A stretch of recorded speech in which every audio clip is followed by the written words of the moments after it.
Hello, this is Jessica McKay. I'm an intuitive coach at jessicamckay.com. Thank you for watching this on numerologist.com. This is your January Spirit Guide reading.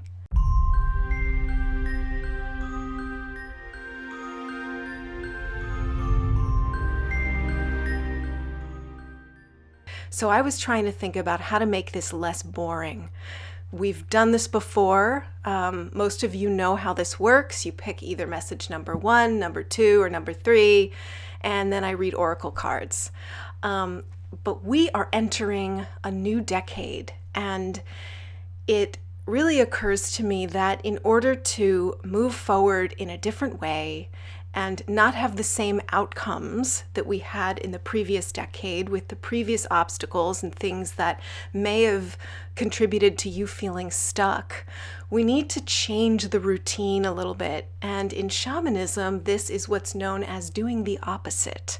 So I tried to think about what could I do differently, and how this might manifest in your everyday life is maybe you sleep on the other side of the bed for a change. Maybe you take a different route to work. You shake things up a little bit to break the laws of familiarity that keep you in a very basic mind as you go about your day, where nothing new happens. There's no space, there's no room for anything new to occur when you think the same thoughts and you have the same routine and you do it over and over and over. So we are going to break this up a little bit. So I want you to choose between number 97, 98, and 99. So think about which number just jumped out at you. That's your number. So if you were drawn to number 97, I'm going to read you something from page 97 of The Four Agreements by Miguel Ruiz. So this message is for you. The real you is still a little child who never grew up. Sometimes that little child comes out when you're having fun or playing, when you feel happy, when you're painting, writing poetry, or playing the piano, or just expressing yourself in some way. These are the happiest moments of your life, when the real you comes out, when you don't care about the past and you don't worry about the future. You are childlike. But there's something that changes all that. We call them responsibilities. The inner judge says, wait a second, you're responsible. You have things to do. You have to work. You have to go to school. You have to earn a living. And then all that magic just disappears. And what I suggest to you is that this message is about the fact that we are just dreaming. This routine that we have for ourselves, these lives that we've constructed and put together, it's malleable, it's flexible. As long as you're flexible, as you allow yourself to play, as you let more and more things fall away that are not you, you will find that you have more power in your life. You have more power coming from that authentic place to change things that today you don't like. If you don't like your job, if you're not fulfilled in a relationship, this is how you will bring power and energy into changing those things. Usually when things don't change, it's because we don't have a reservoir of power to deal with.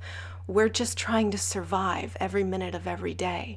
And the way that you free up your personal power is by not using that power on maintaining stuff that's not you. So beliefs that were given to you, and you may have to sit down and make an inventory about what you believe in order to shift out of it.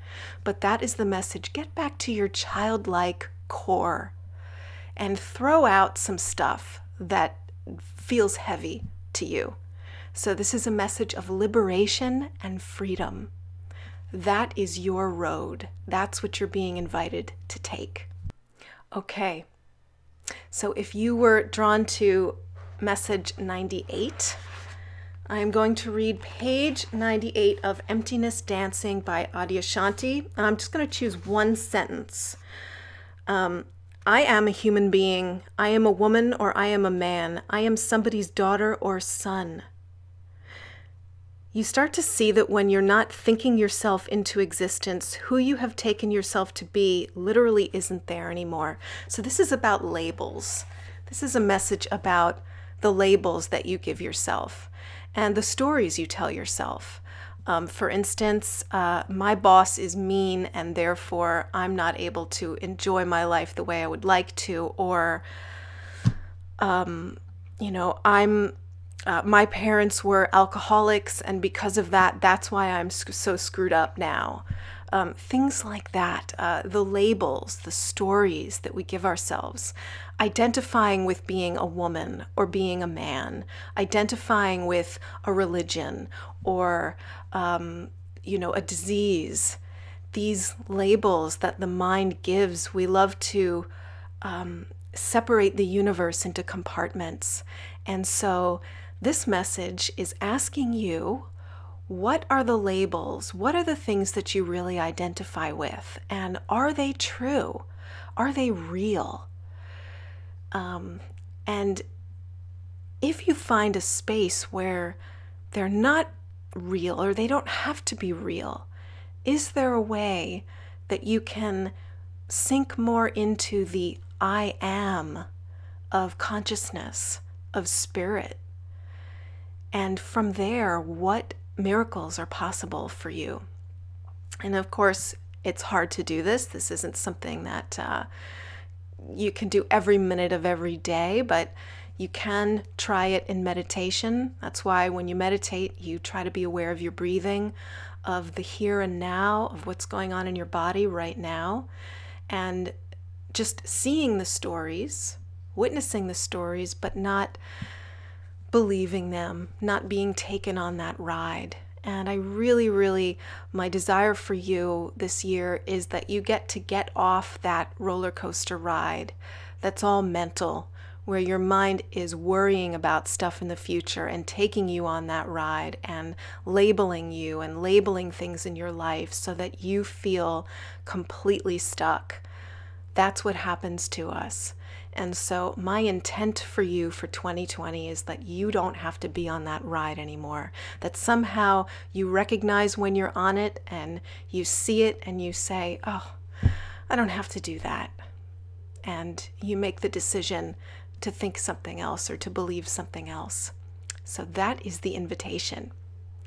Now, if you were drawn to message 99, I am going to read to you from No Death, No Fear by Thich Nhat Hanh. And it says, the only moment we can be alive. I have arrived. I am home. In the here, in the now, I am solid. I am free. In the ultimate, I dwell. This is the same message as the one I just got.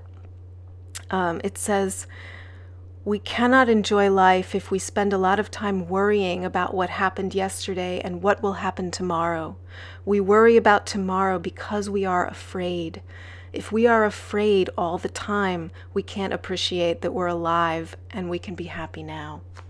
So that's a pretty simple but timeless, beautiful message. It's really about becoming present now. In the now, there really are no problems. Right now, in this second, in this precious moment that we're here together and you're watching this video, and I am beaming my love out at you and hoping that you can feel that. This is all we have. This is it.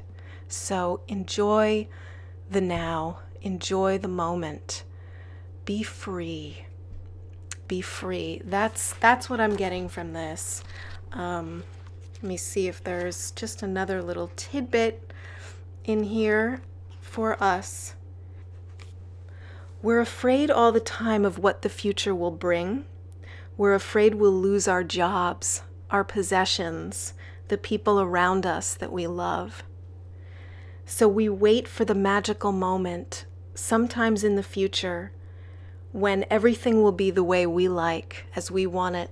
I can really relate to that. I spent years of my life thinking that when I was at a certain point, I would be happy. When I met the love of my life, when I had a successful business, it was always in the future, and I wasted so much time. So that message is for all of us. I hope that you enjoyed these messages and that your year and your month is enlightening and freeing and everything that you hope that it can be. Thank you so much for watching. If you enjoyed this video, please feel free to share it and watch our next video now.